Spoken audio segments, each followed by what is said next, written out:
Circling back to our headline story, concerns are mounting for the plight of thousands of women caught in the record-breaking floods in Pakistan. Worries abound for their health, especially the tens of thousands that are pregnant and expecting to deliver this month. Unsanitary conditions and the collapse of the country's healthcare system threatens their welfare. This as officials and farmers grapple with ruined crops, with as much as a third of the country underwater. Pakistan's Prime Minister has described parts of the country like a sea and urged more global help in its hour of need.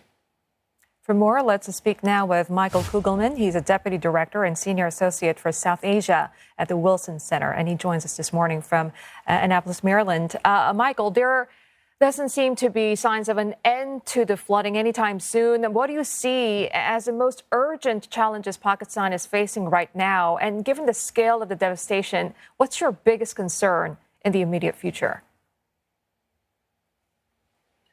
Well, I think getting immediate relief to those in need, food and also shelter, tents, basic household items, that continues to be an immediate need.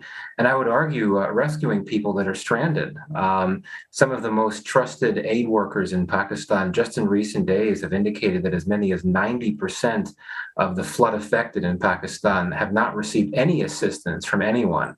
So clearly, there's an immediate need to focus on the very basics, getting people out of harm's way, getting them food, getting them shelter.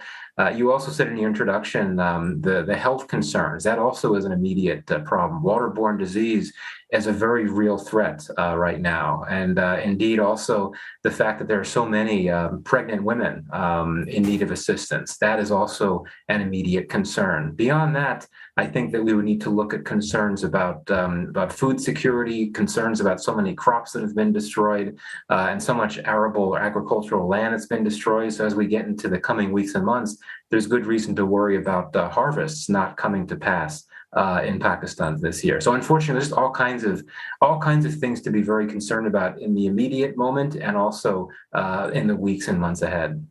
And speaking of those weeks and months ahead, what should we ready ourselves to see as this sort of starts to play out? The scale is hard to get your head around. The worst flooding in the country's history, covering an area the size of the United Kingdom, 33 million people affected. That's 1 in 7 Pakistanis. Yeah, that's exactly right. And Pakistan has floods. It has catastrophic floods, unfortunately, fairly frequently. And it last had catastrophic floods in 2010. But these are so much worse. And I still remember the UN Secretary General at the time, back in 2010, said that this was the worst natural disaster that the UN had ever responded to. And yet these floods are even worse. So that, I think, gives a sense of the scale and the immediacy. In terms of what to be concerned about in the weeks and months ahead, I would reiterate what I said before, the food security concerns. I mean, you're talking about tens of thousands of acres of arable land that have been destroyed. And you've had significant levels of Sindh province, which is one of the main breadbasket farming areas of Pakistan, that have been hit particularly hard. And typically, the wheat harvest begins in Pakistan in October or November. Wheat is by far Pakistan's most important crop. It's the crop that's consumed by the vast majority of households. And yet, with all of this flood damage, I think there's a good chance that it's going to be very difficult for many, if not most, farmers to plant crops. And then that raises concerns about how to compensate for that. Pakistan will need to start looking to increase its food imports, but that will worsen its already very serious balance of payments crisis. This could also heighten food inflation, which was already there before the floods came. So I think if you look at the combination of food insecurity and a worsening of this economic crisis and high commodity costs, it's all there. And I think that's all something that we have to worry about in the coming weeks and months. Yeah, Michael, you just mentioned that Pakistan's vulnerability to climate change is well known. I mean, for years it has suffered record-breaking torrential rains and floods. Do you think could the destructive consequences of the flooding could that have been prevented or mitigated?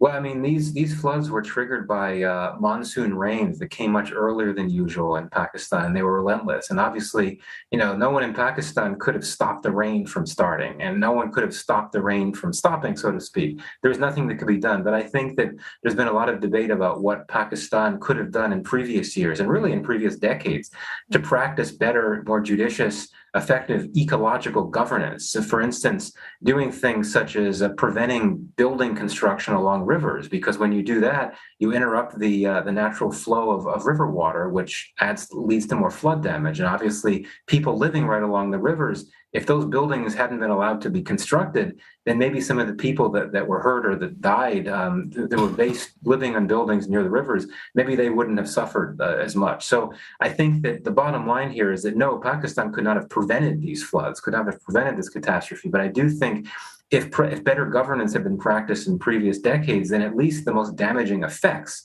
the most catastrophic effects of these floods could have been avoided.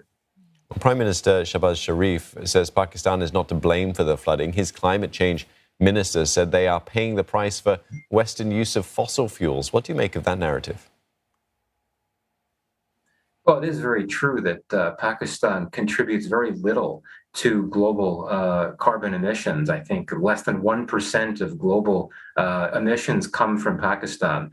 And it's true. So it is true that indeed Pakistan is very vulnerable to climate change, and it's essentially bearing the brunt of the polluting policies of the bigger emitters worldwide, the US, China, other industrialized countries.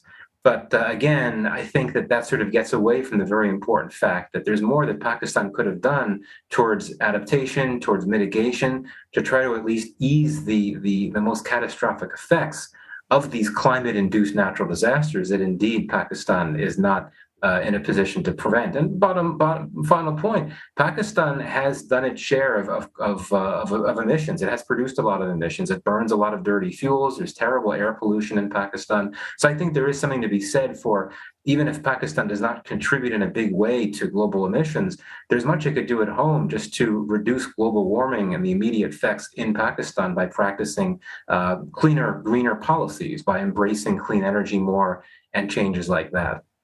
All right, Michael, we'll have to leave it there, but thank you very much for talking to us. Michael Kugelman from the Wilson Center.